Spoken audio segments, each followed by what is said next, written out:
is what I was recruiting him for earlier, but he says he'll do that when he's bored with the game. So he's again doing that as well a little later. So let's, we're a little early, but that's good. It means there's more time to eat more food over the break. Let's get on with the first panel. Their title is Shared Governance Disasters in Colorado and New Mexico, Cautionary Tales from Faculty Front Lines. And here's why we wanted to do this. Perspective. We're in our individual colleges, we say to ourselves, man, things are really bad here. But you don't know what it's like on the other side of the mountains or in the next state over. And it's not like we have to get into a big competition about who's got the worst college administration problems. But what we should be able to do is to talk about common ways to attack common problems.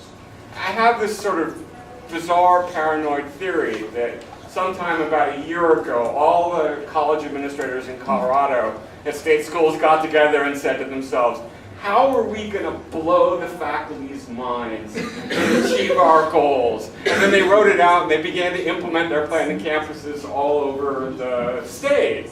Well, here's our response. This is where we're going to develop it. And the first way we're going to develop that response is by hearing about everybody else's problems. So, come on up if you're here in the first panel. So that's Tom Acker, Tim McGettigan, Brian Burke, and Miranda Mirklein. And we might as well, unless you guys have another plan, we'll go by order on the program. Sound good? Sounds good. All right, grab a chair, and we'll do what needs to be done.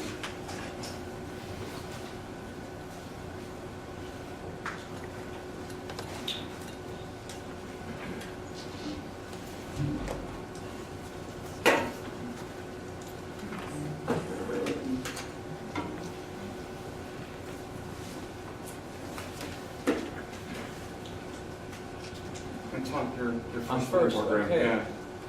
Good morning. Forgive me, I have a little memory problem here, so I'm going to be referring to this document. My name is Tom Acker. I'm a professor of Spanish. I'm full professor tenured at Colorado Mesa University, and I was invited by Steve to present here today, as all of us, to describe the situation that I have encountered at my university. But what I would like to do is present a kind of a history of how we arrived here, kind of from a shared governance or lack thereof there. So that's the way I'm going to be laying it out. And some of you may be familiar with my former colleague Claire Boulanger, who was the chapter president of AAUP at the college. And she's a prominent figure. She's almost, I would say, the most telling example of how this abuse is carried out. And I'd like us all to think of her. She's in the Peace Corps right now in China. That's what happens to anthropologists that get lynched. They go to the Peace Corps in China. And so, so she sends her regards to all of you and appreciates the fact that we're looking at this issue now today. So at CMU, the situation is a little bit different, and it was fascinating this morning because in talking to my colleagues, I think some of us are in worse situations than others, and when you're not talking to other people, you really don't know how good or bad or how different the situations or what similarities. So thanks again for organizing this issue, or this session around this issue. So once the Mesa State College Independent Board was established around 2003, an obscure process was developed for selecting from a pool of one candidate, the current president, Tim Foster. He's the former Speaker of the Colorado Senate and chair of CCHE. I met him when I was the faculty representative at CFAC, which is, a peculiar beast all unto itself. But it was always funny to me until it affected my own personal situation. How everybody would come up to me and say, "Thank you, Mesa, for falling on your spear and taking Tim Foster to be your president." And I kind of thought, but here we are today. So the board was appointed, the board at CMU, or then Mesa State, was appointed by the governor, Bill Owens, They may have all been Republicans at that point, I don't recall. Apparently the legislator who sponsored the bill to make the boards independent, Gail Berry, was a graduate of Mesa State College and was later contracted as a lobbyist for the college. Political patronage in place by putting Republican apparatchiks on our institution's payroll is common at the college, with at least 5 examples that come to mind. The most noted being Steve King, the recent candidate for sheriff. His situation is, I think, ironic because in the case that he is accused of victimizing Mesa, Colorado Mesa, I would propose, as many other people do, that he was victimized by Colorado Mesa, and he was just one of many people that were used or conveniently employed at Colorado Mesa. And now all of a sudden, when he was caught, Mesa has turned him into the felon. So that's something that I would like us to kind of put there, because it's interesting how that's all playing out too, and it's something that a lot of people are interested in enhancing the investigation into the malfeasance of Steve King, because in fact there's a broader issue there, obviously. So key to our current situation at the college was the imposition of the current faculty handbook, which the website lists as being adopted September 2004, but in reality was imposed that summer while Senate was not in session, obviously. And this restructured the administration, eliminating all deans and creating a pyramidal flow chart where all final decisions and appeals end in the office of the president. So examples being the affirmative action coordinator, the university administrator who oversees implementation of the university's affirmative action plan and investigation of grievances, answers directly to the president. In my own particular situation, the director of human resources, who is also the affirmative action coordinator, conducted a very flawed and questionable investigation of my doings, arriving at conclusions that I contested, and there is no appeals process, there is no due process on my campus, so my contestation was simply in the form of a letter that I inserted in my employee file in HR. But when I looked into what steps I could follow in the case of harassment, which in fact I am being harassed, it looks like I would have to go through the office of the same person that investigated me to see that my rights are protected. For committee searches, there may be committee searches for the recruitment of professional personnel. Participants shall be approved by the president. And he has overturned search committee decisions on a number, as well as all committees. He's got ultimate word. Exceptions for individual faculty members may be approved by the president. Department heads may be elected by colleagues, but in fact that never happens at our campus. And this is pretty key to the current power structure. So the vast majority of department heads, with one exception, curiously the one I'm in, LLMC, Language, Literature, and Mass Communication, these other department heads are chosen by the administration. And of course, when the new form was imposed on us, all deans were eliminated. So that would have created an unnecessary interference with the decision-making power of the president, so deans were eliminated, with the, of course, pretext that it was saving money. According to former faculty senate vice president, what made the situation crystal clear is the complete disregard for faculty in decision-making, and that was the decision of Claire Boulanger from her position as full professor, Fulbright scholar, published academic, and by eliminating all courses in anthropology. So the paper trail is the following. The curriculum committee voted 2 times to table a decision to eliminate anthropology from the curriculum, university curriculum. a split vote with the majority going in favor of having that elimination carried through at the curriculum committee level, was then remanded to the Senate. The Senate unanimously voted not to eliminate anthropology from the curriculum, and the administration overruled the Senate and eliminated anthropology from course offerings in place, and replacing that with forensic anthropology and archaeology. And that was in 2012, 2013. The program head of social sciences, where anthropology was housed, argued that due to departmental restructuring, a previous written agreement between Claire Boulanger and the administration, which would have given Claire the position, it gets a little convoluted here, but it would have given Claire the position of a colleague, Barry Mirklein, who unexpectedly died.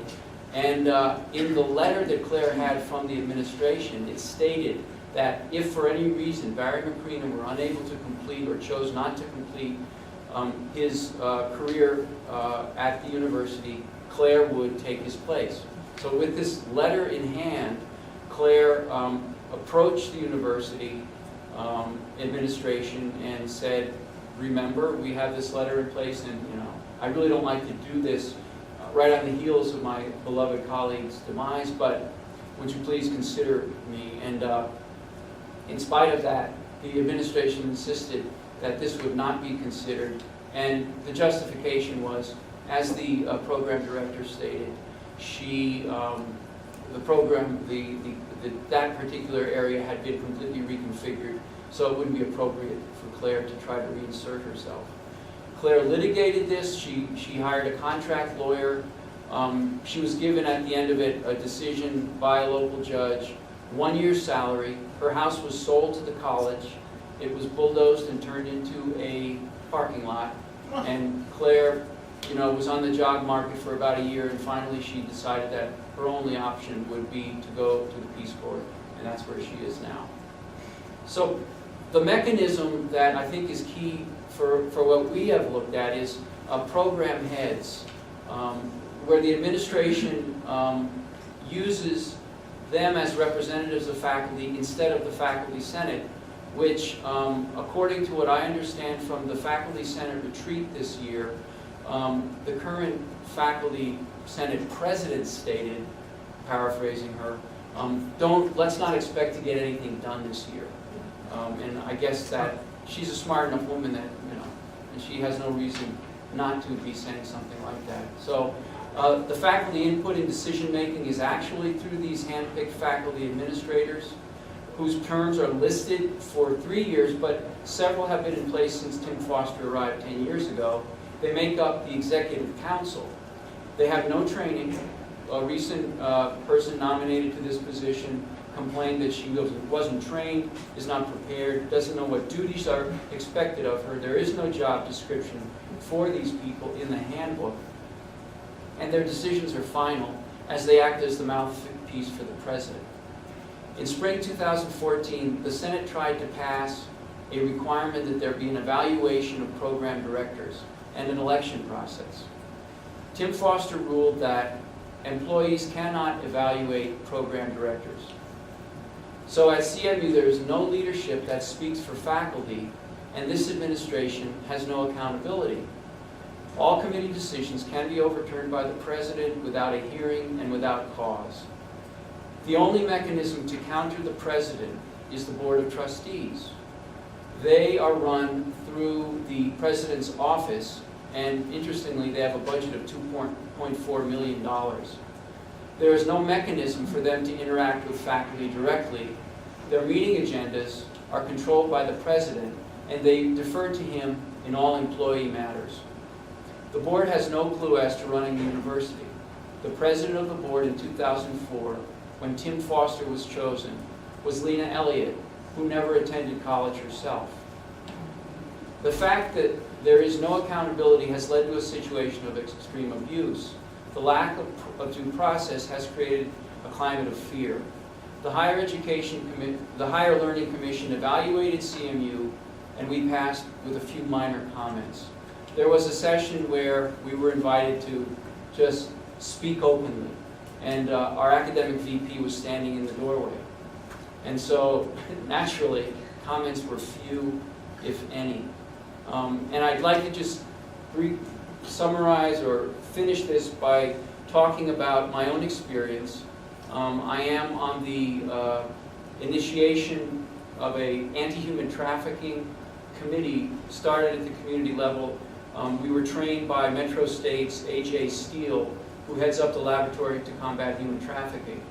And a number of us from various disciplines organized a training in summer of 2013 for police, people in the trenches, healthcare, education, etc., to address human trafficking issues based on the model that A.J. Steele and COVA have developed.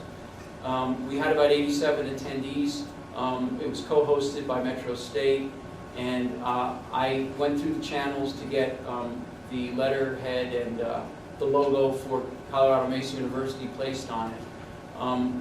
I gave a presentation on abuses in agricultural labor, aligning it with what has been identified as human trafficking at the international level. With that, the abuses against range workers in Colorado. And the Wool Growers Association, which represents ranchers, wrote a letter to our president saying that I had accused them of being human traffickers. Long story short, so this triggered an investigation by the president, and his conclusion was I had misused state resources, that I had my own political agenda, that I had been insubordinate, dishonest, and unprofessional. And all of these are justification for dismissal, even if I am full professor and tenured at the college. So I went to a lawyer, contested these accusations. The result is a kind of an ongoing situation where he says you are still insubordinate and unprofessional and dishonest, and I respond by saying no, I'm not, and this is why. And so I inserted another letter in my file, and now it's just yes, you are dishonest and unloyal. And so here I am before you, being dishonest, unprofessional, disloyal. It's very interesting to see how all this is going to play out. And naturally, this has created great fear among my colleagues that helped set up this very well-regarded training for the region on human trafficking, a concern that we should all have. But they're all like aghast that, wow, how can this happen to you when this was all done so professionally and above board? So this is the fear factor that we're encountering on my campus. And I'll leave it there. Yes, sir. Just to comment, one of the good things that Fort Lewis has done, and I'm not sure who did it or how, but I can tell you why, and that is, so our Board of Trustees secretary does not report to the president. Uh-huh. So our Board of Trustees secretary reports to the Board of Trustees. So there were situations in which letters were sent to the Board of Trustees, through the President's office, that were never delivered to the Board of Trustees under a previous president. So that's one tiny thing that if you can ever get, at least that link directly to the board out of the President's office, it might be useful. We'll definitely talk more about these things, but let's get it all out first. Thanks, Tom. Thanks for the comment. Tim. I think there's got to be more than one port there. Right. Thank you. There's a microphone here that's on there.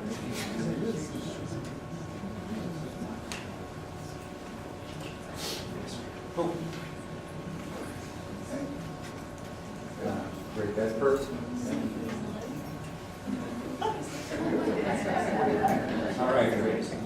Okay, thank you. So, my name name's Tim McGettigan. I'm a professor in the sociology department at Colorado State University in Pueblo. This presentation came along at a really interesting time. A colleague of mine was at a cocktail party at another institution and actually was privy to sort of a peek behind the curtain when it comes to this issue of shared governance and administrative attitudes toward it. At the cocktail party, the administrators or staff were sort of chuckling about how faculty are always bringing up this silly idea. I couldn't quite remember what it was called, but faculty make a lot of noise about shared governance and what a joke this is. And so the administration has to sort of nod toward that, but they never take it seriously. And they kind of think that we are silly to have any such expectation. Extraordinary.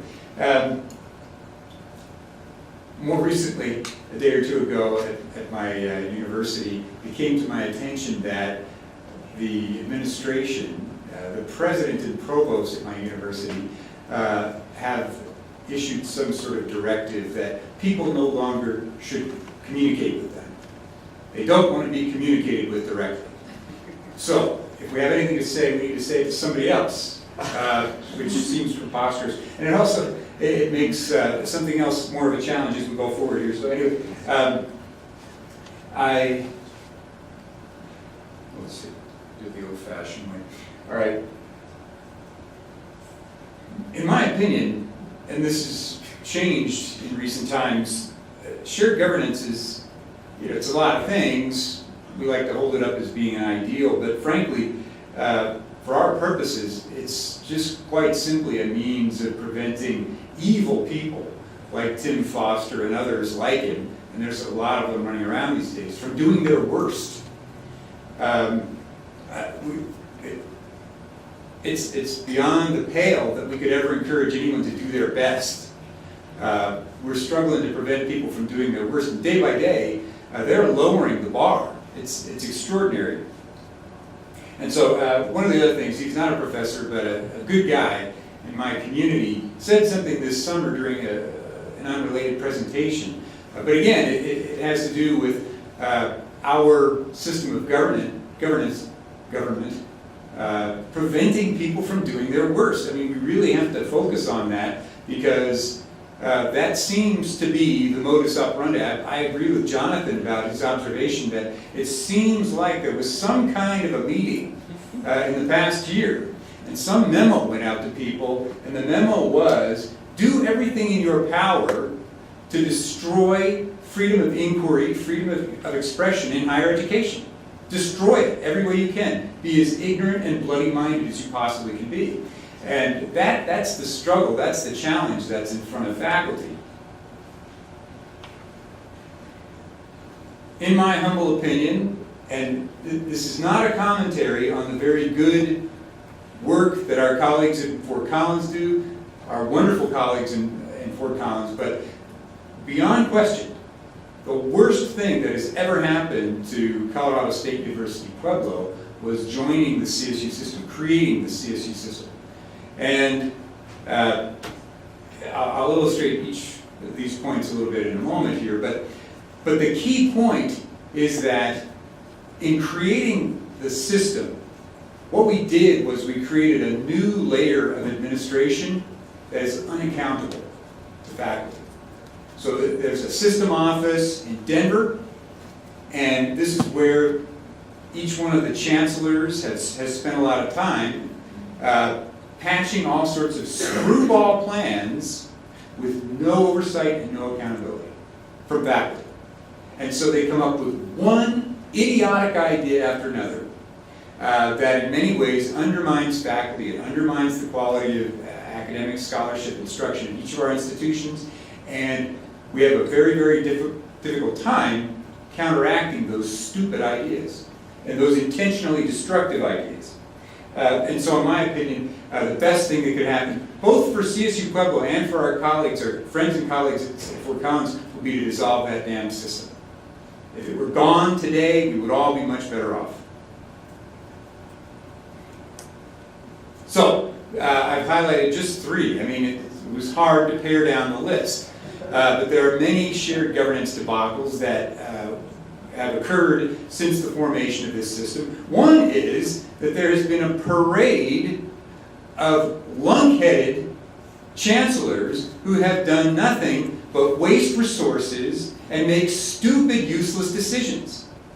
And this is the hit parade. More than one of these chancellors has violated Colorado state law, and I've communicated with legislators about this multiple times, and the response that I get from legislators is, these are powerful people, we can't mess with them. So other people, the little people, when they break the law, they got to deal with the consequences. When powerful people break the law, the first one here being, what's his name? Larry Penley. He broke Colorado state law, created a university, all on his lonesome, CSU Global. It's the crown jewel of the CSU system these days, at least according to the blog at their last meeting. Penley got raked over the coals about this behind closed doors, and his punishment was a year or 2 or more of pay, severance pay, and everybody sealed their lips about his wrongdoing. Lesson learned from the Penley episode is, naughty, naughty, administrators can no longer create Colorado State universities without first getting legislative authority to do so. Fast forward to Mike Martin. He creates CSU Global, CSU South Denver. I contacted the legislature during the past year. Multiple members of the legislature on education committees and on finance committees admit, he's misallocating funds. He's committing all the same egregious violations of Colorado state law that Larry Penley got fired for. But no, we can't do anything about it. Martin's a scary guy. He's intimidating. He's got friends in the governor's office, so he gets to break the law with impunity. This is the kind of stupidity we're dealing with these days. And cowardice on the part of the legislature.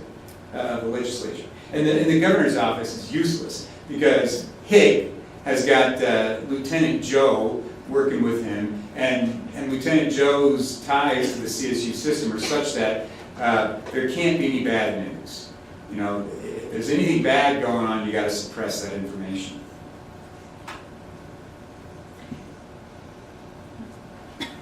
Faculty can hold the administrators at our university somewhat accountable. Somewhat. All right? So we can get the faculty senate at CSU Pueblo can put our administrators on the hot seat. We can invite them to faculty senate meetings and talk to them about the bonehead things that they're trying to do. And they may still try to do them, but they're more uncomfortable in the process. And it's important. Again, shared governance is about preventing people from doing their worst, first and foremost. And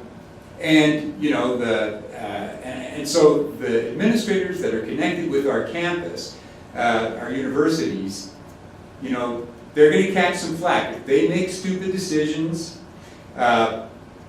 we can bug them about that, and that's important. We can't prevent administrators from making stupid decisions, but we can run interference when it happens, and that's important.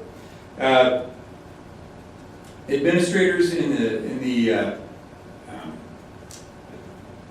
beyond the university level, they are very, very difficult to control. The Board of Governors, now they're not an invention of the CSU system, but their stature, the degree to which they become busybodies, interfering in the business of the universities in their system, has increased dramatically since the system was created. They got renamed, and there's more personalities on this board, all of whom have a totally crappy attitude. If they know anything about higher education, they've got a crappy attitude about it.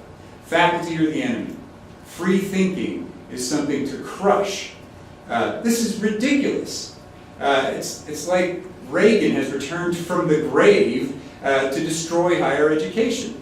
And these folks are all animated by this idea that the best thing they can do is put the kibosh on free-thinking academics.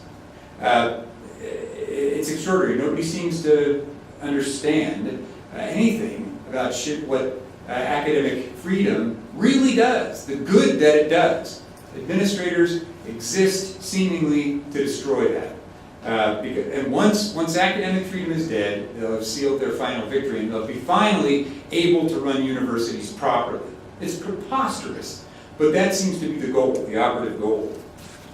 So, and just a word of warning, colleagues at CSU Fort Collins, I don't know if you're aware of this. I mean, there has been apparently some discussion because of developments in Kansas, of all places. And if you're from Kansas, I apologize, but there's a lot of nut jobs in Kansas, and most of the ideas that come out of Kansas are bad news for free and open inquiry. So there were developments last year about, the problem of faculty using social media and saying things that are critical in social media, and that became an opportunity to harass, and I'm not sure if faculty were fired or not, but this seems like a good idea to our Board of Governors. It's something that they want to potentially discuss further and implement. Apparently, there's already a new policy on the books that our Board of Governors backdated. So they make out like they put this group email policy in place, last October, when in fact they implemented it in the spring of 2014. And the policy says that if you're going to send a group email, you've got to get permission from the president of the university to send it. And apparently this is a tool that will make it possible to terminate faculty who send group email that administrators don't like. Which I think is what. Now imagine, this is great. This policy exists, right? And then we've just gotten a directive from our president saying, don't communicate with me. Does it sound like a catch-22? So we're going to get, it's just hilarious. So administrators are getting dumber, it seems, dumber and dumber by the day. I don't know if they're as stupid as they represent themselves as being. But we can't let them continue to lower the bar like this, because with this sort of ignorance in charge, it creates impossible situations for faculty. We cannot function if we're required to apprise our chief executives of communications that we want to make. And then our chief executives say to us, don't communicate with us. So, again, logic will not win this for us. We've got to find some other way to counterbalance these abuses of power. And one way is to meet here today, to communicate with each other, and to keep the channels of communication going. The more we talk, the more we prevent administrators from isolating us, one campus seemingly separated and opposed to another. If we build our own bridges, there's strength in communication, there's strength in numbers. And just one final thought. This is an election season, and Hick and Joe have got problems. And I don't know if Bob is the solution to these problems, but nevertheless, bringing a few matters of concern to the light of day could be helpful to everybody. And then, last of all, just because I can't say this often enough, we are all the children of Pueblo. You, me, everybody. Thank you very much.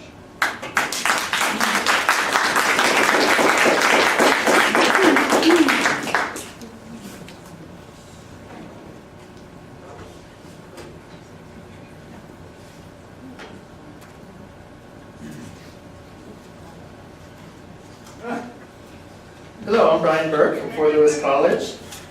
I'm a professor in the psychology department, and one of the best things about Tim's presentation is that now my wife doesn't think I'm angry. She was so concerned that I was angry the last few months.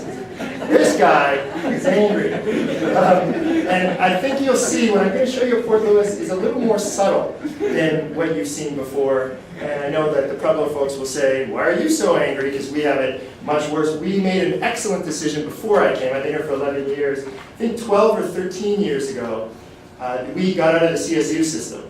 And so that turned out apparently to be an excellent move, so we're very happy about that. But you're going to see a slightly different story from me, a little bit different from Tom's story about one evil guy, or even Tim's story about a bunch of evil geniuses, or whatever you might want to call them. I would like the Fort Lewis people here, though, feel free to chime in if you think I'm misrepresenting something or I've forgotten something that's important. Please feel free to chime in while I'm speaking.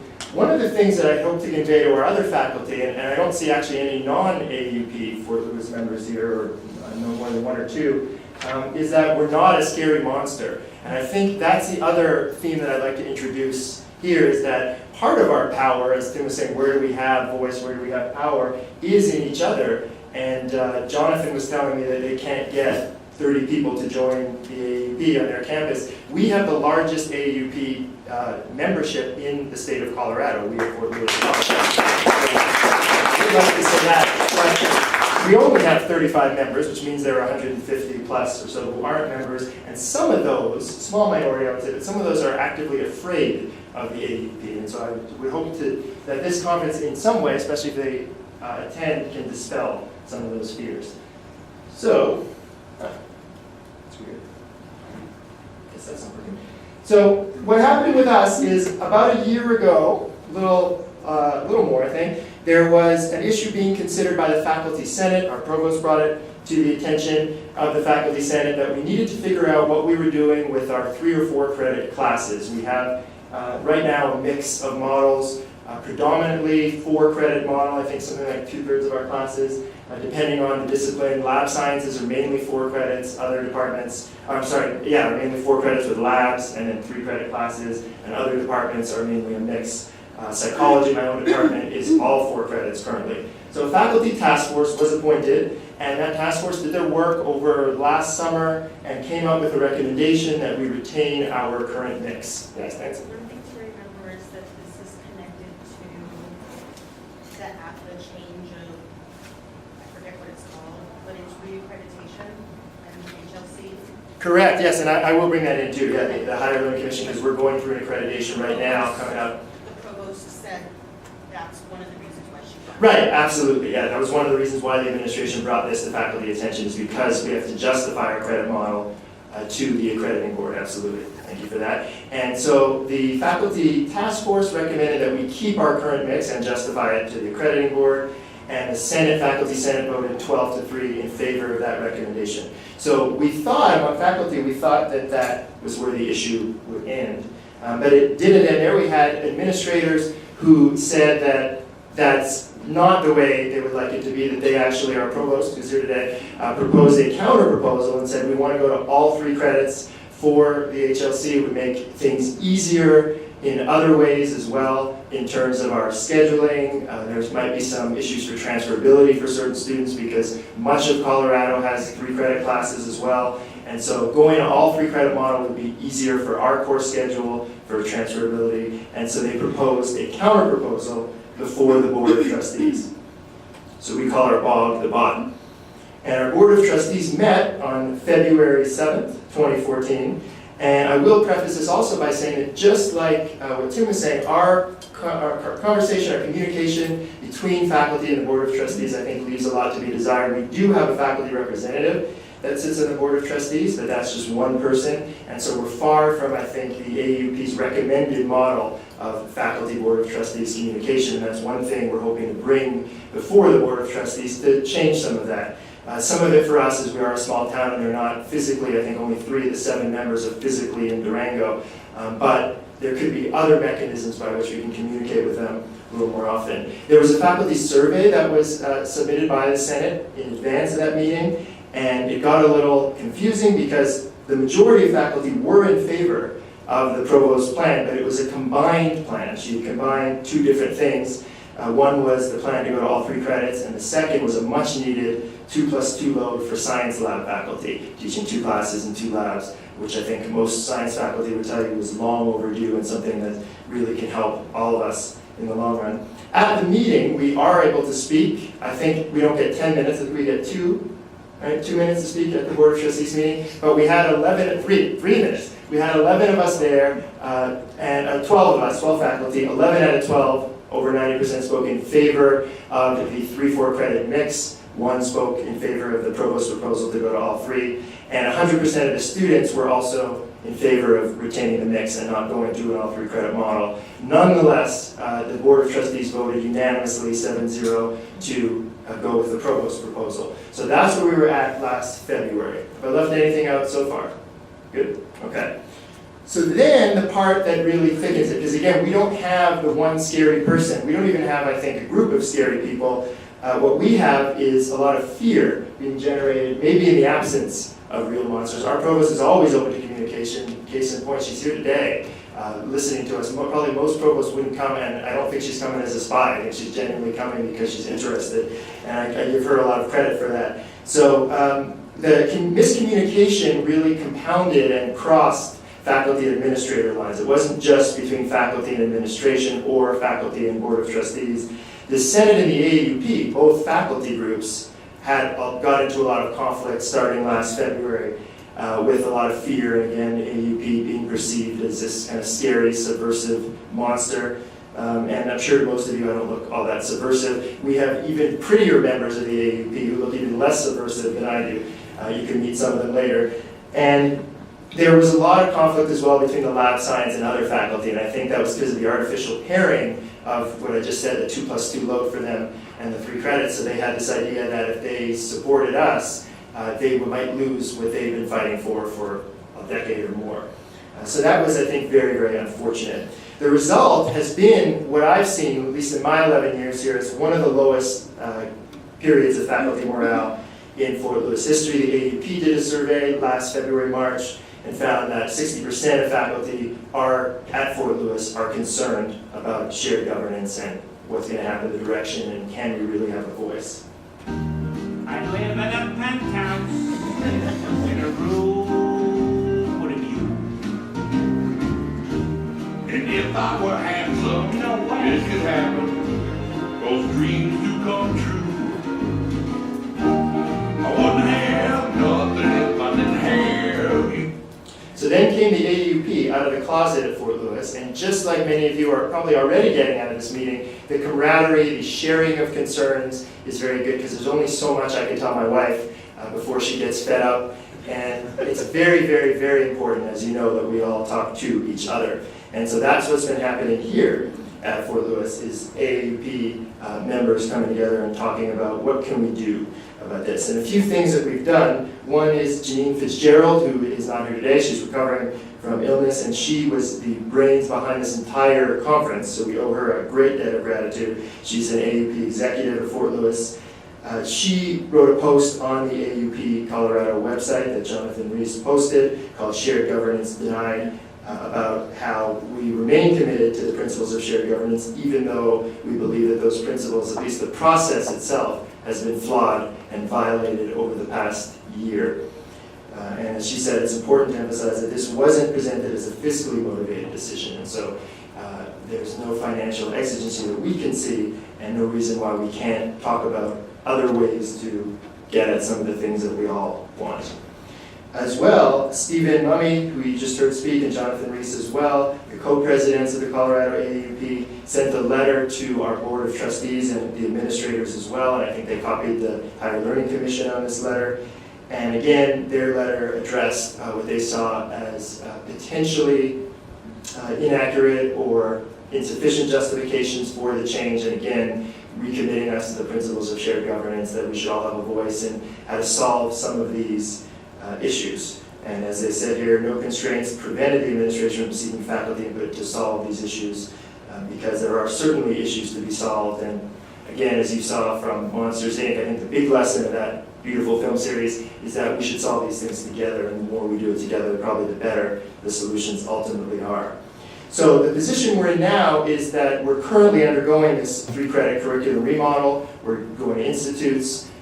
with administrators and assessment folks, and three different institutes happening over the fall with deadlines to submit new learning goals, new courses, new curricula, things of that nature. And really what I want to leave you with is the idea, really a question of how the AAUP, both statewide and also here at Fort Lewis, can weigh in on the implementation of this model. How much voice can we have, and how can we get some of the voice back that we want? And after Miranda speaks, I would really love to hear your ideas on exactly this, because again, we're not dealing with one evil person, we're dealing with a process that's flawed, and if we could help address some of those flaws in the process, then I think we can go a long way towards helping the faculty morale and also ultimately the students. One of the most interesting things from Gary Rhodes' email, who was sharing emails before he came, you'll hear him speak later today as a keynote, was that the working conditions of the faculty are the learning conditions of the students.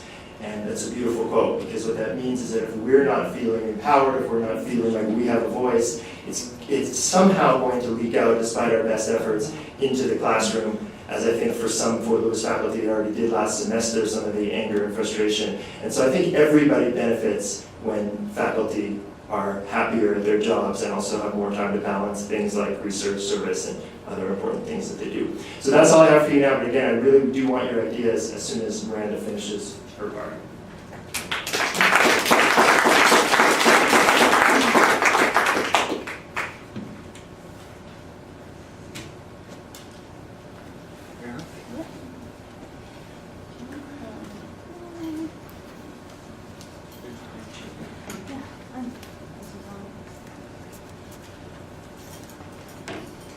Hello, I am Miranda Mirklein. I am the president of the Santa Fe Community College AAUP chapter. We're a new chapter we formed in April. There is a shared governance crisis currently at SFCC, and we are at odds with Faculty Senate. I relate to every story I just heard. I'm listed on the agenda as also being at Northern New Mexico College. That's because I'm an adjunct. I call myself presjunct because it feels a little bit more superior than adjunct, but hey, it's most of us now are adjunct. So I'm gonna try not to go back and forth between two colleges here, but I'm also an adjunct at Northern New Mexico College in Espanola, and that has got to be the worst failure or crisis in shared governance, academic freedom, and financial security that I've ever seen, and a lot of people have never heard of anything so horrible. Well, I'll just go into a narrative about Northern first. The framework here. Espanola is a high poverty area. It is the #1 overdose death rate city in the entire country. Most people are on public assistance. Income can be around, $13,000 to $15,000. Some people are doing a little better, but I mean, this is a place where the community really needs help. And one of the ways that the new generation, the younger generation of students seeks to improve their lives and gain financial mobility is through education, which should happen at Northern. So the current administration, Rusty Barcelo is the president. That began in 2010. And at that time, the population of students the enrollment was at about 1,700. Now it's at less than 400. The school is like a ghost town. I am starting to wonder if they are choosing to run this school into the ground. They have steadily gotten rid of academic programs, mostly trades and tech. What else do we have? Construction, automotive, radiography. These were the programs that the local community was and still are interested in. They also closed the daycare center. This is a huge problem because many of the students in Espanola and in Santa Fe are teen parents, single parents. So that immediately canceled out those dreams of getting a degree at Northern. And a lot of our students can't commute even to Santa Fe, even though it's only about 45 minutes away. Okay, last semester, faculty and student senate voted no confidence in the administration for obvious reasons.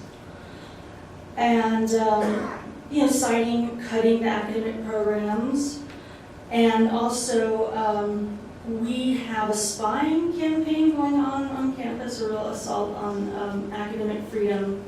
For instance, many of us who are suspected of being against the administration are spied on through our emails and were recorded in class by the sports players.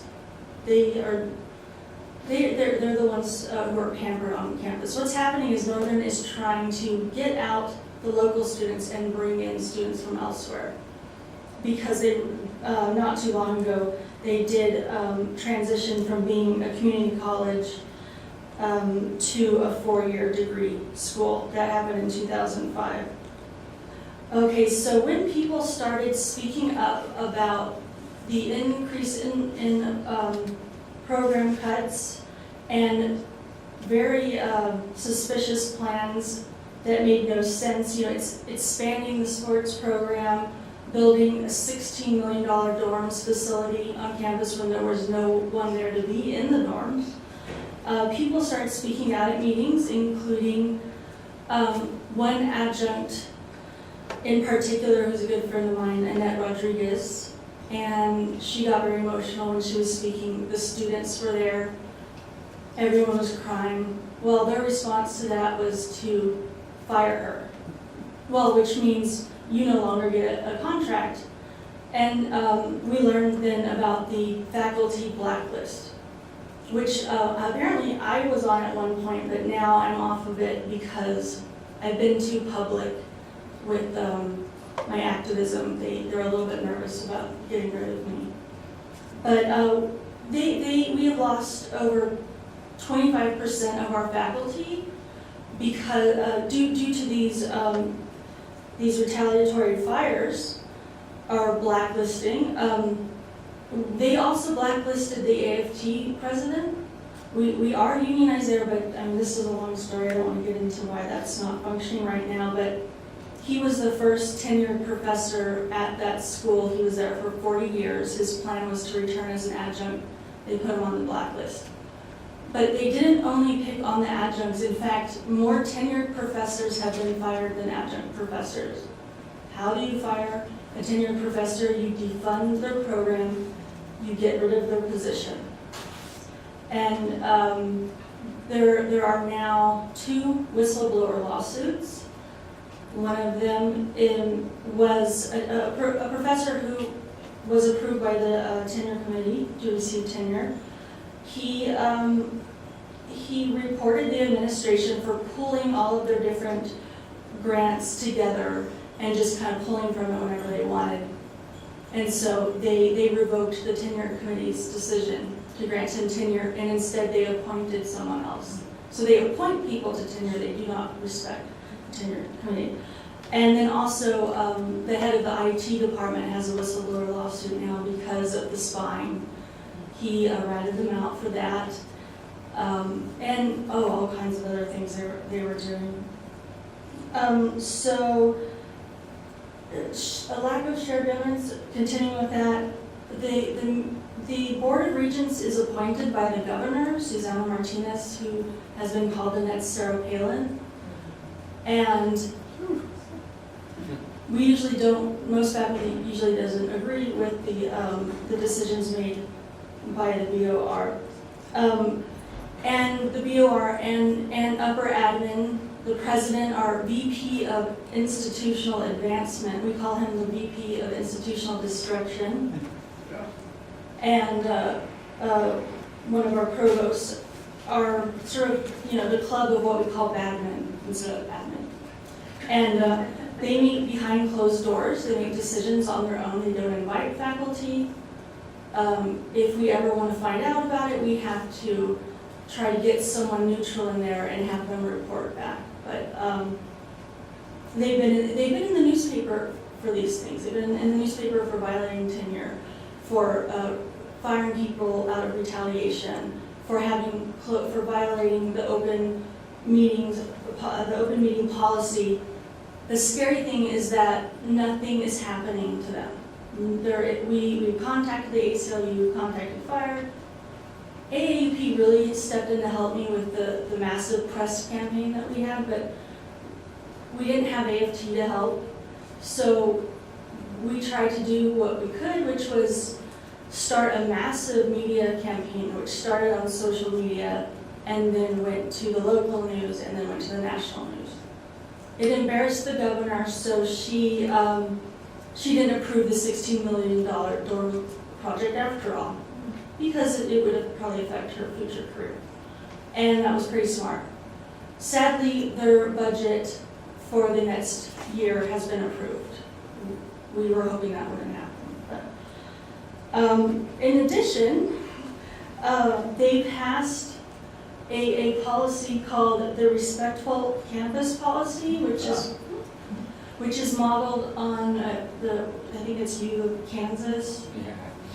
Yeah, in fact, they read that one, they said, we want one like that. And it really is, it violates the First Amendment. You can be fired now for Twitter speech, for Facebooking, for speaking out in media. And I imagine that they will probably try to fire me for that this semester, because now they have a reason. They tried to fire me for a reason last semester, and that was because since our textbooks never come in, and I teach classes that involve reading, because it's an English class, and reading does. In class, I made the mistake of saying, well, I don't think it's a mistake, but it was a mistake to them, of saying, why don't you look online? So the board met and said, we should fire faculty who take money away from the college bookstore. Then they found out through the attorney that that violated the First Amendment, so they couldn't fire me for that. So I'm still looking around. Now that is Northern. Santa Fe Community College, where we have our chapter, we also have a total failure of shared governance. During the summer, in fact, when I was at the Summer Institute, these plans were being made. The chair of Faculty Senate and select few other people on campus who are accommodating to administration met and decided that they were going to implement the financial security plan. And I got an email, and it was very vague. It was from the Faculty Senate spokesperson, and said, come to the president's talk on this date. Some important decisions are being made about finances. I mean, I'm paraphrasing here. As the AAUP, you should be there. I basically am the chapter right now, just me, because everyone else has been intimidated and scared away. And it gets worse than that. But so I showed up at the meeting, and there were security guards there at the door, and they said, you can't come in. And I said, why? And they said, because it's full. We've reached fire code capacity. So other faculty members were showing up. Everyone looked just extremely scared and unsure. But people started complaining, and I called the newspaper. I was a journalist for 10 years before I decided to get my PhD so that I could earn a living wage, which is funny. But I called the reporter from the New Mexican. He came up. They wouldn't let him into the next meeting, but there was a second meeting. And really, it was the president. He's the interim vice president, who, in collusion with the Faculty Senate chair, got our last president fired. Just a little backstory here. He found out he was going to get fired. So, and she may have been doing some bad things, but he thought, why not just try to get rid of her, and I'm going to contact the AAUP. So it's actually him who called AAUP in, which is hilarious, but he wanted to exclude adjunct faculty. So anyway, at the talk for the financial security plan, we had a very dumbed down PowerPoint. We weren't allowed to ask questions. Right after that was the board meeting, where they were set to approve the financial security plan that we only just found out about an hour ago, and there was no public comment allowed. So when I talked to the reporter who was allowed in the board meeting, he had some questions. I went to talk to the faculty senate chair, and he said, he scolded me, and he said, "You, Miranda, before you go around looking for victims, you should know that the budget was going to be balanced just on the adjuncts. It was going to be adjuncts we were going to cut," which I don't believe, because we are exploitable labor, and why would you do that? But I continued to speak to the press, and also I made up my mind to immediately contact the national office at AAUP, but actually I was contacted first because the news came out. And so we held a meeting. Howard Buncis did a preliminary financial analysis and discovered that SSCC is in solid financial standing. In fact, we have $23 million in reserves. That's flexible spending. He's coming down in October to give a full financial analysis.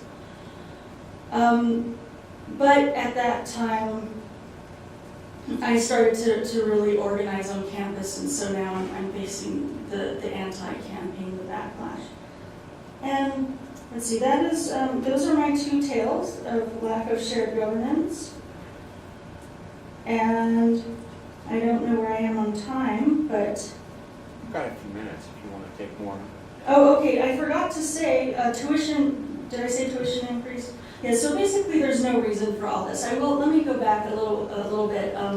We had a special meeting for the chapter, and our regional coordinator came down, Jason Elias. We presented our PowerPoint, which was actually really well put together, showing that the college wasn't telling the truth, basically. A few faculty members there were very interested. We have about 45 members now, but more than half of them won't go because they're afraid and they don't like the faculty senate crew. I don't know what to call them. There's about 12 people who are AAUP members, but who are very anti-AAUP, and they definitely don't like me. But there were people that were very interested, but it turned into a yelling match. Well, not really a match, it was just the faculty senate chair yelling at our coordinator. But finally, we got it under control. He stormed out and went and ripped the AAUP sticker off his door, and the sticker that said, "I support adjunct faculty," and started plodding away. But we did write a letter to the president and the board stating our findings, saying we wanted to know the rationale behind these people who were being riffed, because they're targeted people. They said it was based on positions that weren't needed anymore, but no, these people were targeted because a lot of them were seen as enemies of the administration. And then we presented it to the president and the board, and there was no response to that. So then he set up, the president or whoever on our campus web portal, we have a site called Jack, but anyway, there's a page there called My Campus, and he submitted, he set up a box that's called a rumor or suggestion box. And then you can submit your question there or rumor, and then you get an answer. So what I did is I just copied the whole text from the AAP letter, and I plopped it in there, entered it, and then he had to respond. So he responded the next day, and he really didn't have anything to fall on. He just said, "You guys aren't looking at the whole picture. You know, there's other documents." But people on campus, the good news is that even though most of the faculty members on campus, adjuncts, around 350, and then our small number of full-timers, were interested in what we had discovered. So that caused Randy Grissom, the interim president, to call another Q&A meeting where people could actually ask questions. And we got another PowerPoint. And sorry if that was a little scattered, there's just so much going on, but those are my stories. Thank you. If you can let the panelists back up front, we'll do questions from the crowd then. And you can talk actually for a good long time, which is what we had hoped. Yep. Since I am self-appointed master of ceremonies, I'm going to take the first question because I can do that. And I've actually done this before. Tim, who is both my hero and a very close friend of mine, is also a pretty humble dude. So I'm going to just give him the cue. Tim, would you tell us about your own story of your personal experiences dealing with the CSU Pueblo administration? It resonates with everything. That's why you should tell it. Just briefly, I sent, on the heels of a concocted, our chancellor and board of governors and president, who I think is a lesser figure in all this, concocted an utterly false story about a $3.3 million deficit last year, right before Christmas, by the way. Okay? So faculty are leaving campus. The board discovers that we have this terrible financial crisis. And Martin, the chancellor, who likes to brag about how he goes from one university to the next and fires lots of people. He breaks his heart to do it. But he has to fire people everywhere he goes in large numbers. Okay. So the plan was to fire 50 people from our university to cover a $3.3 million shortfall. And so we began to analyze it, and Howard Bunces is great. He's a wonderful resource. He analyzed our finances very quickly and discovered that this financial problem, crisis, budget, whatever, was illusory. And so I sent email to that effect, and I sent it campus-wide because the more people who know these things, the better.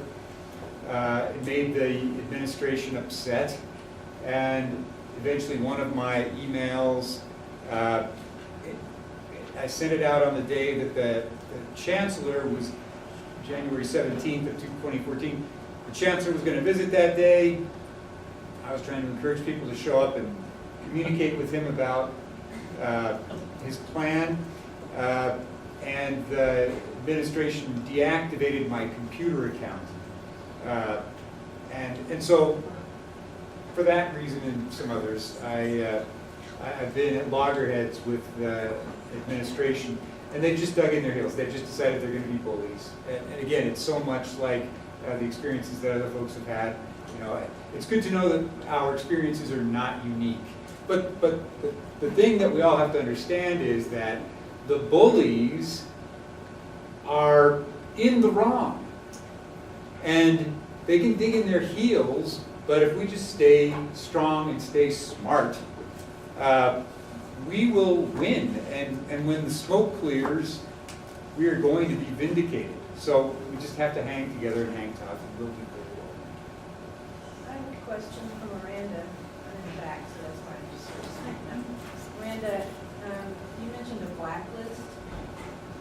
Is that a real thing, or Yeah, a figure of speech? well, it is a real thing. We heard about it first. So the other part of our strategy, it wasn't just a media campaign. We also put in so many public record requests that they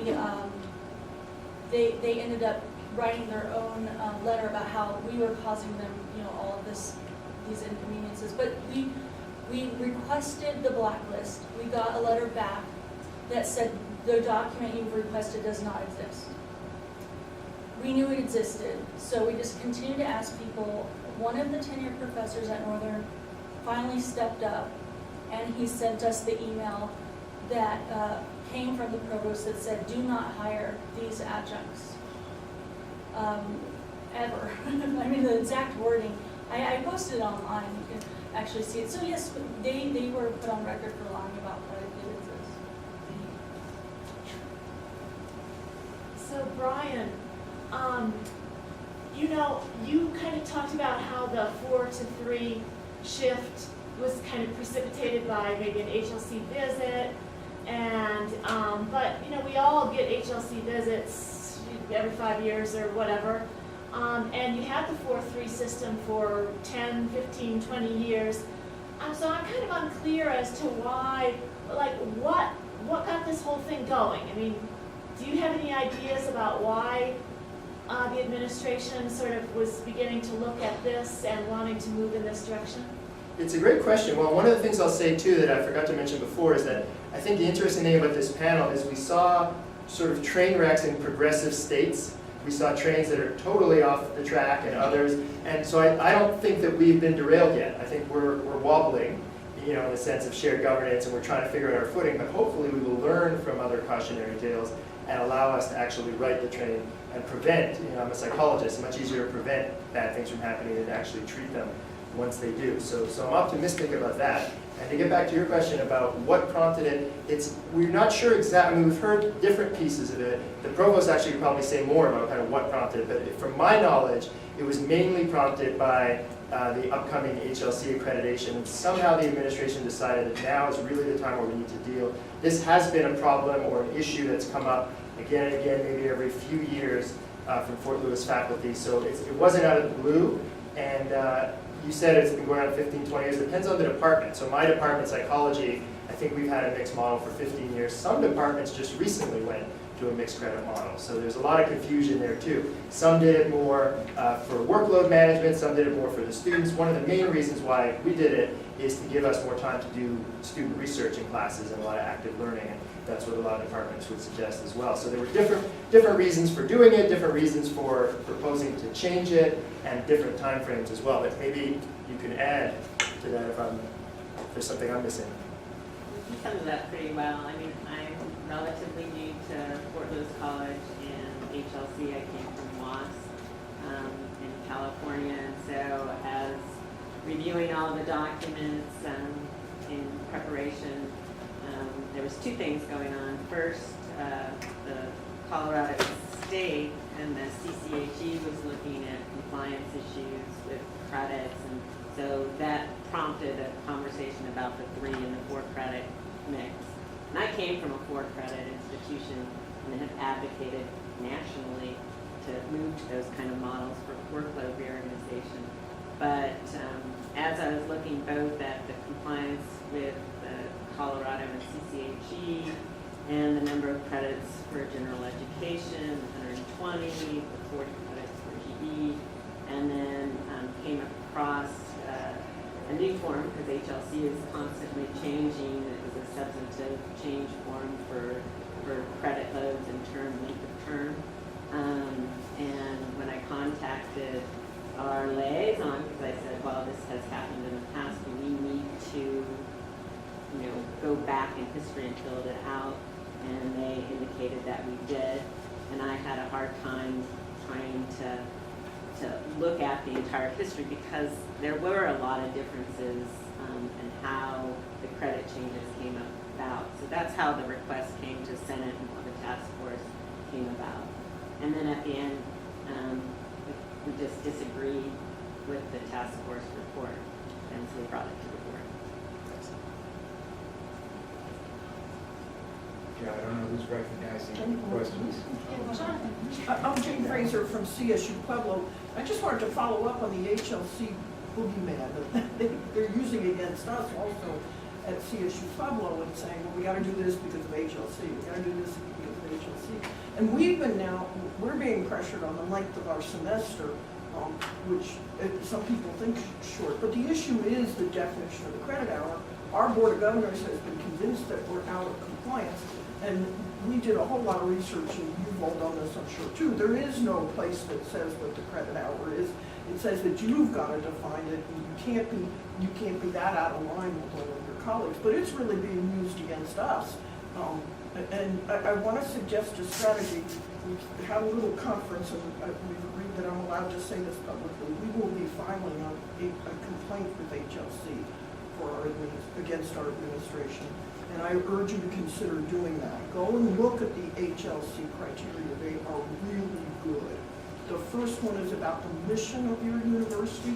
That's going to be the first portion of our complaint because we have strayed very far from the mission of our university right now. So I think if they're going to use it against us, I urge everybody to be thinking about using that tool, and we're going to try it. Kathy, you had a comment or question? Well, I was just going to add to the question about the 3-4 credit hour issue here at Pueblo College that there's an unfortunate, you brought up in your presentation, the fact that that shift was packaged with a reduction in credit hour or time, or actually increasing credit for time in for STEM faculty, seriously divided the faculty, and you brought that up. But faculty who are going to 3 credit hours, which means they have to teach an extra course per semester, many of them really believe it's a robbing Peter to pay Paul strategy, that because there are going to be fewer, they're going to need more people in the STEM courses because of that shift. Where is that going to come from by not filling lines? Now, that may not be true, that's not how the math is going to work out, but that's the strong perception, and that's really divided the faculty. And one reason why the AAUP is seen as an enemy, because it's seen as dividing a faculty who should just get together for the good of the campus, but the PR and the packaging of those things was just very unfortunate. And for me personally, that's where my personal morale has taken most of the hit, is that intra-faculty conflict. Absolutely. Yeah, Ross. Tim, you mentioned, I'm Ross McConnell, CS34 column. You mentioned Board of Governors policy about group emails. Where can we, how are they defining these group emails, and where can we find out about that? John reports. Oh, okay. Yeah. Which is an interesting story. You should understand on our campus that we're very odd in the sense that you can email the entire campus just by hitting about 3 different lists. And so it takes about all of 5 seconds in order to do it, and people do it all the time. It used to be until about 6 or 7 years ago that students could email the entire campus, which was just completely insane. And they managed. I loved it. Students would send messages about the Sasquatch. It was beautiful. It was great. It was, well, it's a little nuts. So they cut that off, but rather than make it impossible for faculty to email the entire campus without permission, they decided to make it a fireable offense to use the mechanism that they haven't fixed. And Tim is the first victim of this policy. And as he said, it was backdated in order to specifically apply it. Yeah, I'm not fibbing about that. Other colleagues can confirm that. Yeah. Jonathan's going to give details. Yeah. Yeah. So I think, like, I'm from Fort Lewis, and I think one of the issues and that you're raising is, and Brian raised too, is with our issues around what we felt like was a breakdown in process. We felt like we had no way to communicate with our board of trustees except through our faculty representative, which got quite controversial. And that it seems like if we really want to have a model of shared governance, that then we also as faculty have a way to dialogue with our boards, and it sounds like that's like across all these schools. But also it seems like are there suggestions or ideas for faculty also to be dialoguing with HLC? Because with this whole process, we tried to dialogue with HLC and we got blocked and blocked and blocked. Not necessarily by our administration, though sometimes, but also by HLC. It's saying, sorry, you know, we can't communicate with you. You have to come through another channel. And so it seems like if these are 3 sort of ways of dialoguing could exist, and I don't know what the ideas are. We have ideas about the Board of Trustees, but I don't know what the ideas are for how do we get to dialogue with HLC. Yeah, our person who did that, Donna, isn't here today, so I can't answer exactly, but I think partly we did get Donna, our 3rd officer in our chapter, got to talk to somebody at HLC. I think maybe because it slipped through a crack, which is that we were in the midst of transitioning our liaison, and I think maybe the new guy hadn't got the message that he was supposed to talk to her. In fact, she talked to her before our designated person on campus even knew that he was our liaison. And so Donna got a lot of really good information out of them, and mainly she was asking for how do we do the complaint, what happens then, and so forth. I don't know that they, from what Donna has said, I don't think she was able to, I don't think she had a dialogue with him about content. We figure the way we're opening that is by filing a complaint, which is. John, Just on this topic, the HLC, if you go there and you read the documents, I mean, I hate reading these documents. You know, we go to our university mission statement, it's this flowery thing that no one has followed in any sense whatsoever. Actually, we have two flowery things. Okay, but the HLC actually their stuff is very sane. It's really, you know, we put priority on the thing that matters, you know, supporting the community, education. It's very clear if you look at the HL documents that they don't give a damn about sports, you know, which is such a driver on some of the university campuses. So I encourage people to look at those documents and think about talking to those people, because they're on that, you know, at least the documents that we've seen, they're on the same wavelength, more the way that the faculty is on than these blogs and bots are on. And I think a lot of us read those documents, and I think it was a matter of interpretation. So we might have had one. Could you speak up a little, please? Yeah, I said we read a lot of those documents during our sort of process of the 3-4 credit, and it was a matter of interpretation. So some faculty sort of read those documents as the HL saying XYZ, while the administration read it as saying XYZ, and we were in conflict. And it would have been really nice to have someone from HLC or our board sort of come in and help us sort of navigate these waters. So I think another HLC strategy we may need to follow is that we become the evaluators. So you can sign up to become an evaluator for HLC. I'm an engineering professor, I do that for ABET, and I haven't taken, you know, can I add this to my to-do list? So the only person we have on campus who is such an evaluator is our assessment coordinator, who, you know, none of us trust. I mean, she's just, so, but I think that's a way that we could learn what does HLC mean by these things, and then have credibility in our campus too, and say, I'm an evaluator for HLC. Here's what we were told. Yeah, the AAUP chapter here is being run by a 7-person junta. Surely one of the 7 might want to be able to do that. You could divide the tasks. Gary. Yeah, Gary Rhodes, and I guess the panel was really interesting, and I'm going to suggest that all strategy is local. And I'm going to speak primarily to, since several people have been speaking about Fort Lewis, but like your strategy, Miranda, was brilliant. And what I really liked about your strategy was you spoke about students, you spoke about what the purpose publicly of the institution is, and you connected academic freedom and shared governance to that. And that sort of public shame them in your circumstance, I think, made all the sense in the world, given what you were confronting. What I'm responding to in my comments about Fort Lewis is what I've heard from faculty and emails before this conference and what Ryan presented. And one of the things that's come up repeatedly is the divide that I forgot your name, but that Kathy referred to and that Ryan echoed, and the sense that you're taking hits from faculty colleagues, and the toughest conversations sometimes are among faculty, not just between faculty and administration, or between faculty and boards, or between faculty and the HLC. And this is such a common thing within AUP history and across the country of navigating that relationship among faculty generally, and sometimes specifically among senates and AUP chapters, even when senates include AUP members. And so I think I applaud the sort of framing of it as it's a conversation. Personally, I think before you go too external, you want to understand what are the faculty positions on this issue.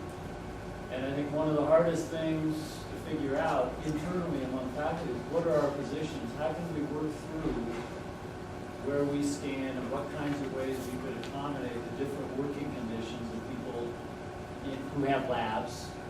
And some people in humanities have labs. foreign language labs and people who don't in their classes.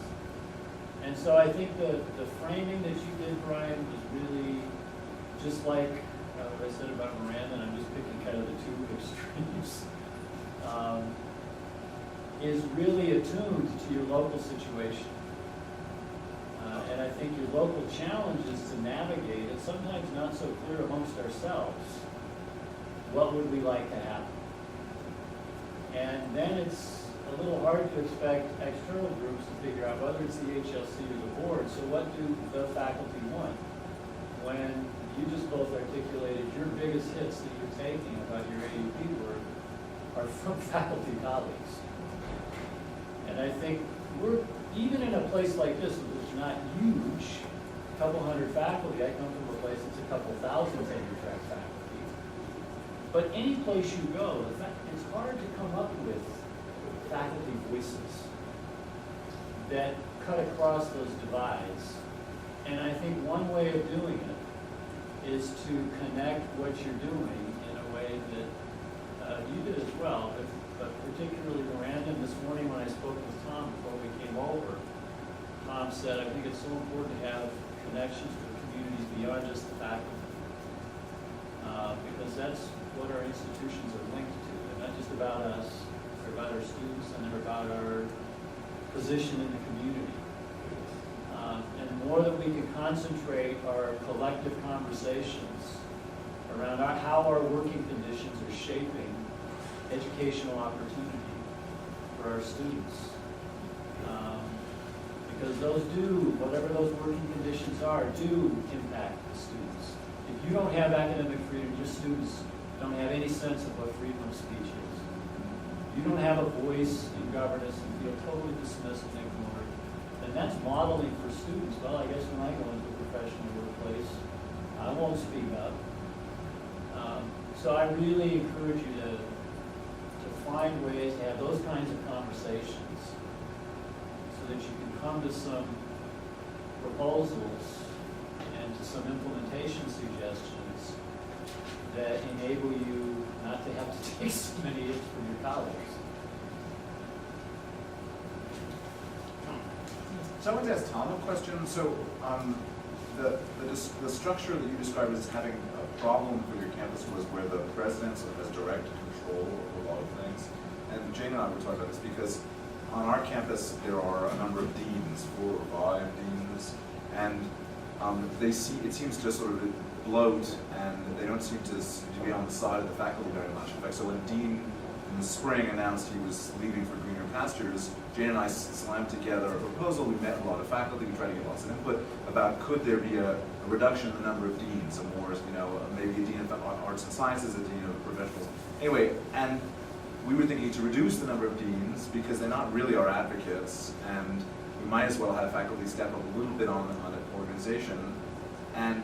And now, from what you're describing, somehow losing the deans was a disaster or was a problem. It lost you. Well, what I would say is it was one of the identifying factors on developing this flow chart that everything stops at the president's office. So it would have just enabled other people to have kind of a voice in decision making. And of course, it depends on the person who's the dean. I had a very sympathetic dean when she was there, and so she's missed. But on the other, what are you going to replace it with? I mean, well, so would you say that as you just said, it's the people who are in those positions that makes it?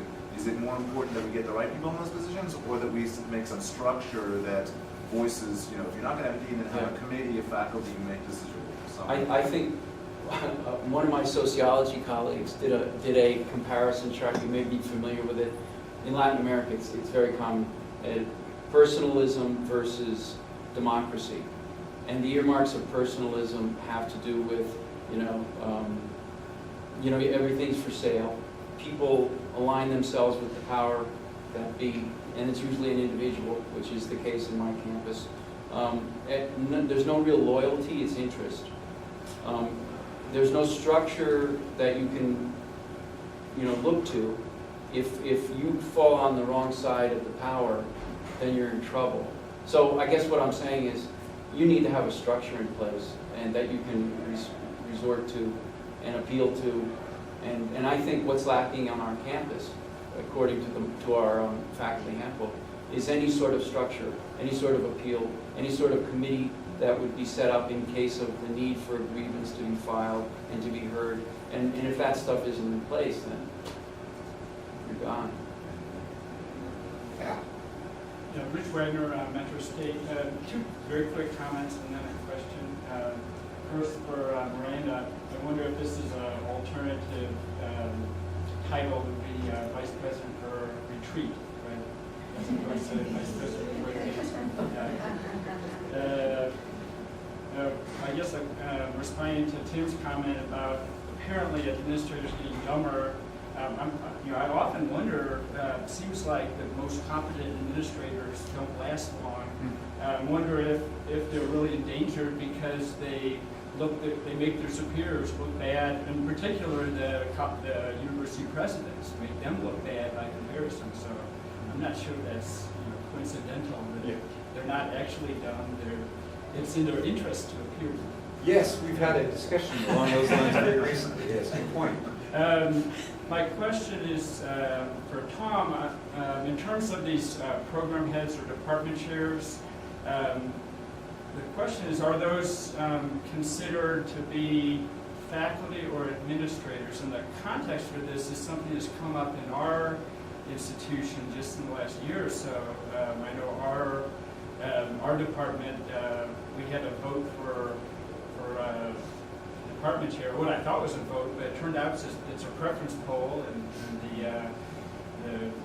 the department chair who was about to retire soon was ousted by the dean, overturned the faculty vote. Quite a few faculty on campus, including faculty groups, people in the union, are considering to exclude department chairs from the group of faculty. We have some very sympathetic faculty chairs, department chairs that are really represent the interests of faculty. We have others who are carrying water for the administration. So I'm just wondering if in your institution has that come up? And again, it's one of these things of pitting some of the faculty against faculty. Well, I think key is the ambiguity. And they're faculty members because they're still teaching, but they have a reduced course load. And of course, the administration uses them to say that they've interacted with faculty and there's a dialogue going on for different decisions that are being made. But because these people are in their positions for, because the president wants them there and has them there and benefits from their loyalty. And the loyalty is oftentimes spouses, family members getting jobs on campus without necessarily, they're exempt, so they don't have to comply with state mandates in terms of proficiency or skill levels. And so there's this patronage thing going on. And there's another aspect to, Latin American personalismo that that's why they call it Mesa State before it changed to the university that they call it now. But I think it's part of the character of where we are in the Western Slope too.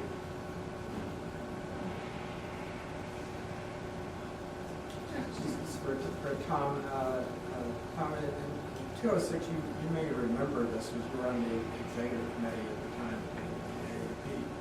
of the AAUP pushed through legislation in the state of Colorado, and we were the driving force, to require partisan political balance on governing boards. How does that play out? Do you have any sense of how that plays out at Colorado Mesa? It doesn't seem from your narrative to have had much of a consequence in terms of the relationship with the board with Tim Foster, the way that board members are appointed and selected. Yeah. And I think that's the reason I'm asking is that it's one of these issues that we're going to have to revisit, I think, on the executive committee of the AAUP in time to figure out if we need to tweak that, to do more with it, do less, to try and, but it's sort of one of those things that we did and forgot. And we haven't tracked, and we don't know the effect. And it's just one of those really interesting issues. If there was a place in the state where it seems to me it should have made a slight difference, it would have been at Colorado, Mesa. Yeah, it's fascinating. I don't think party affiliation necessarily is as important as having some sort of a background, and hopefully, again, we could say, does this person have a background in higher ed? And, we get some of these terrorists that you've been describing.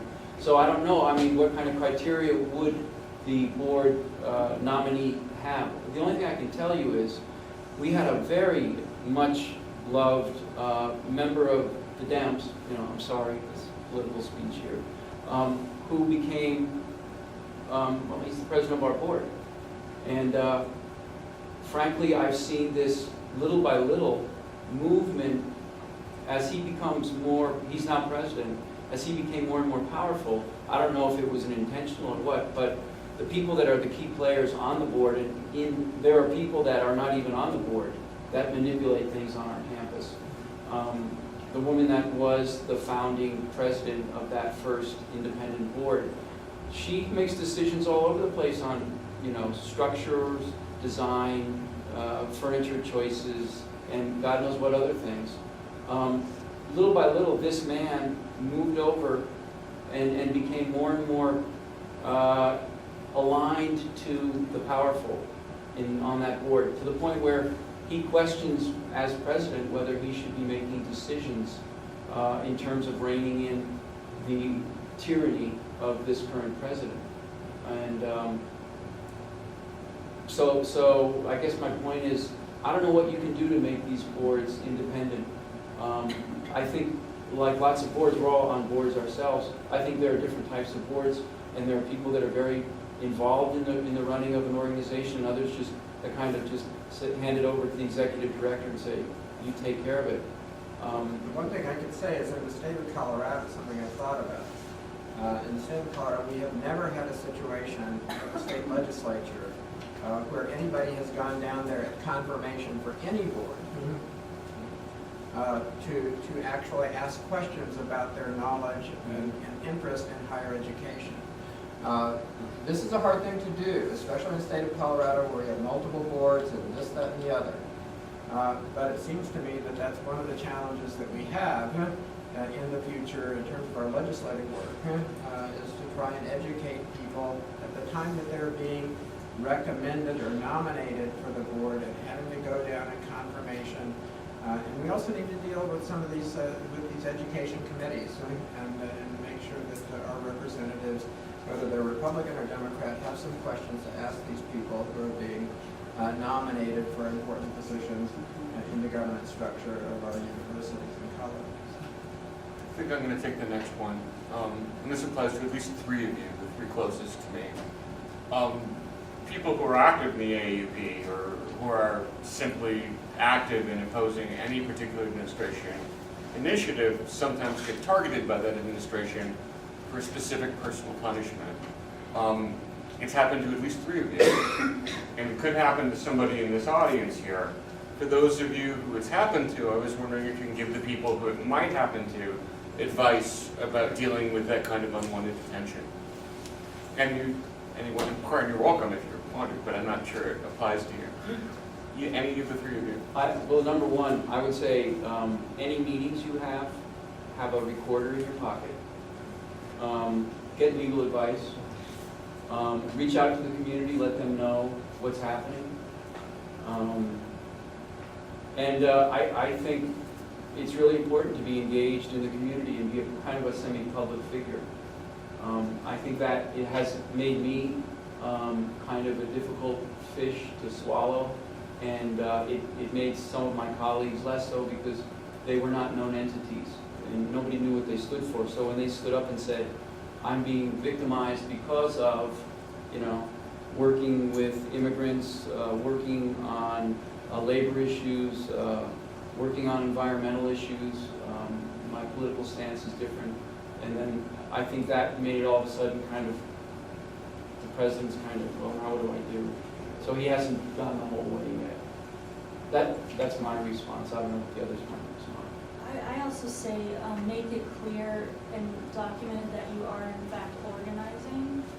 If you are organizing, write a blog, make it, in a paper or somewhere that you are currently engaged in organizing activities so that you can claim concerted activity if you need to. I mean, I know that it's hard to prove, but if you are on record as an organizer, then, makes them think twice. Yeah, and I would just follow up by saying, don't be a victim. The most wonderful thing that I've experienced over the past year is that we've got very reliable colleagues. I stay in touch with them, and I create opportunities for administrators to go on the record, and every time they do, they say something stupid that they're going to regret. And so we have these resources, and you do have to, it takes some energy to put things right, but we have the ability to do that. This idea about putting a recorder in your pocket, so I've done that, but I wasn't sure if it was legal. It is, well, my lawyer told me it was legal. Do you have to notify them? No. No? According to my lawyer, no. Oh, sorry. It depends on the state. States have different laws about that.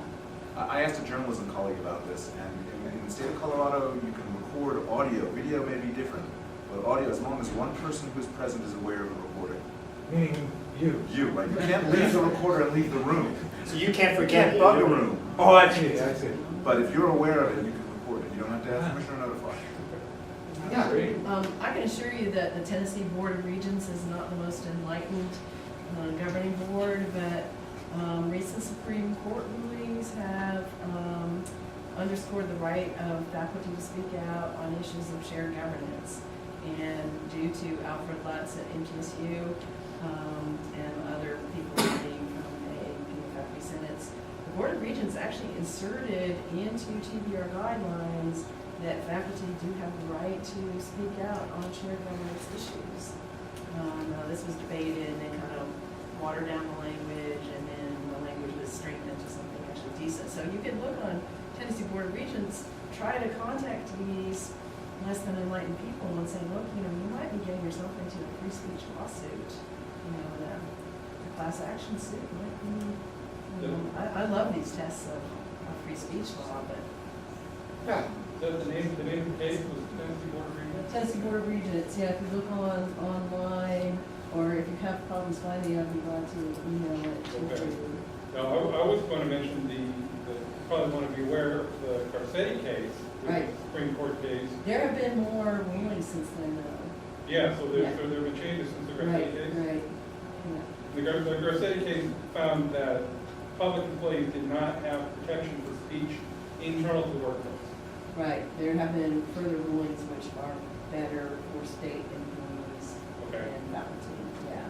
But the Board of Regents actually inserted this language. I keep sending it to my administration of my university because they've denied and punished people for free speech, but they ignored me so far. And that is a protection on Garcetti. If it's in the manual, if it's in the policy, then Garcetti doesn't reach to you. Good. Et cetera. So that's one of the, and there has, as some people mentioned, there has been movement on that it's favorable to university professors as a group. Yeah, So, there's a presumption that Garcetti case, I mean, we get this at our university all the time, that it gives university administrators the ability to say and do anything they want. They can take away any constitutional right that faculty have, which is BS. But the problem is, until we fight them on that issue and win, they're going to still act like a bunch of intimidating thugs. So that's an important, I mean, the Garcetti thing comes up all the time. And there needs to be more pushback on that. But it's got to be in the legal arena, because administrators have their own interpretation of it, and it's a screwy interpretation that's very damaging. It's worth noting that university lawyers are not necessarily the best lawyers in the world for a variety of reasons, and there seems to be a plethora of particularly bad ones in Colorado. So certainly, at the very least, do not take the arbitrary decisions of university lawyers as the last word on anything that actually has to do with the law. And we do one more before we do another break. Yeah? I'd be interested in people's comments on sort of an idea I've had, which is that you're looking at the board of trustees level, and it seems to me that I don't know, we don't know how the governor decides who he's going to put on board of trustees, but one suspects that there is political patronage for his political supporters, and it seems to me that AAUP is in a position to have an effect on electoral policies. That we've got an electoral, I believe there is a political arm of the AAUP in the state, and it seems to me that one strategy might be to be using that to be one of a governor's political supporters. And then maybe if he's looking to his political supporters to find people to appoint to boards, then maybe he looks to the AAUP. AAUP has to be very careful in actually endorsing candidates. We cannot do that. Well, is there a political arm? Is there a political? Well, no, strictly speaking. The executive committee of the AAUP is in fact taken on the job of trying to be advocates in the legislative arena at the state, in the state general assembly, and we're doing what we can. So what we try and focus on is policy. We can focus on, we're a 501c4 organization, so we can focus on policy issues, and so we try to sort of depersonalize that, focus on the policy, but obviously it's important as citizens, individuals, not officially representing AAUP, and then go to our legislative representatives and say, hey, this needs to be done, and if you're with us, we'll contribute some individual time, et cetera, and talk to our neighbors and friends and colleagues. Maybe that would be a strategy. Maybe there could be an AAUP PAC that is a political action committee and a political action. Yeah, Carrie. Just very quickly, there is a national body, a former general counsel of the AAUP is advisor to Bob O'Neill, who's very strong on academic freedom and shared governance. Bob is a former, turns out, president of the University of Virginia. He ran a First Amendment Center at the University of Virginia. Anyway, the body's called the Association of Governing Boards. They've actually generated some proposals, just like what you're describing about when you're making appointments, Governor. Here's a list of questions, and I'm pretty sure Bob has had a contributing role in thinking in that way about it.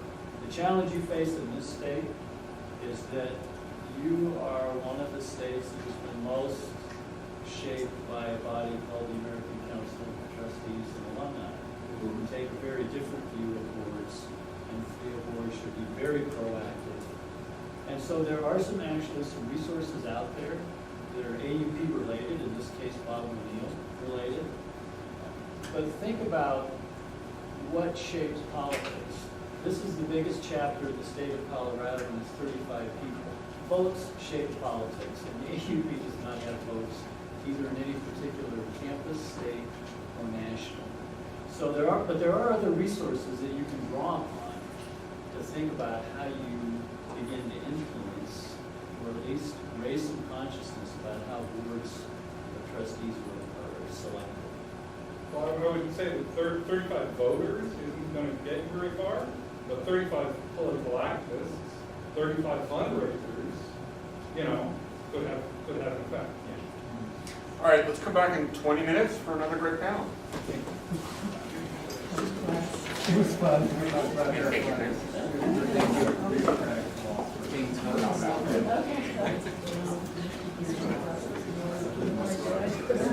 Oh, wonderful.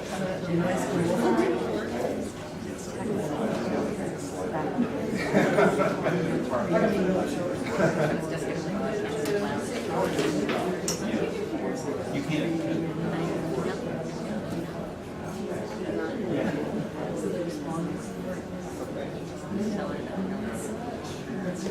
So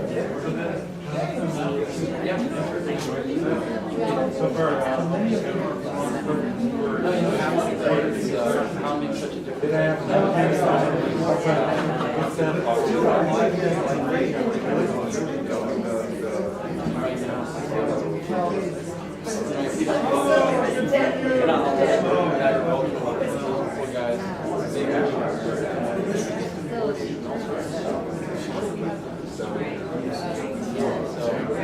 They've been up to I don't know. She said it's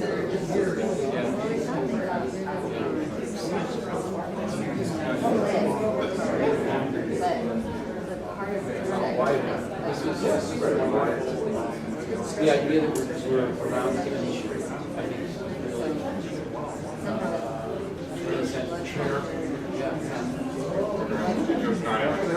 it's great. What would you think? You know, it's funny, when we were doing our CFAC, you know, everything was kind of hand-fed to us from at that time too. About what we were supposed to talk about. And somebody out of our state, he'll be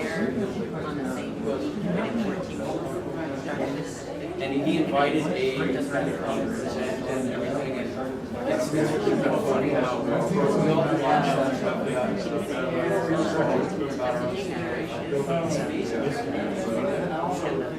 And so this is I feel really energized right now. I would like mine to accept that. Understand that you're stupid if you think that anything after you that's like a cowardly attitude to take. And I never feel I wasn't here at the last week's meeting, but is there a sense of what the faculty wants? Is it pushback on the model?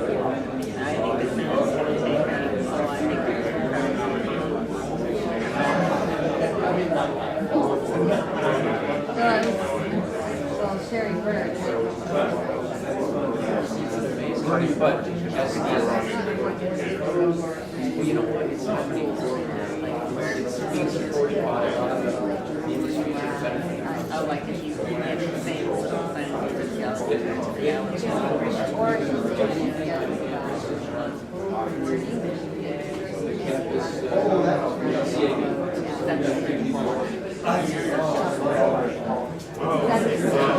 well, as far as the graduation rate,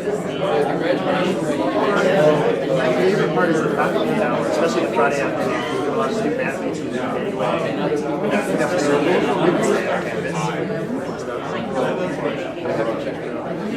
It might. Right, exactly. No, I've been saying that for years. I wasn't here. So that's wow. You were a student here? We actually,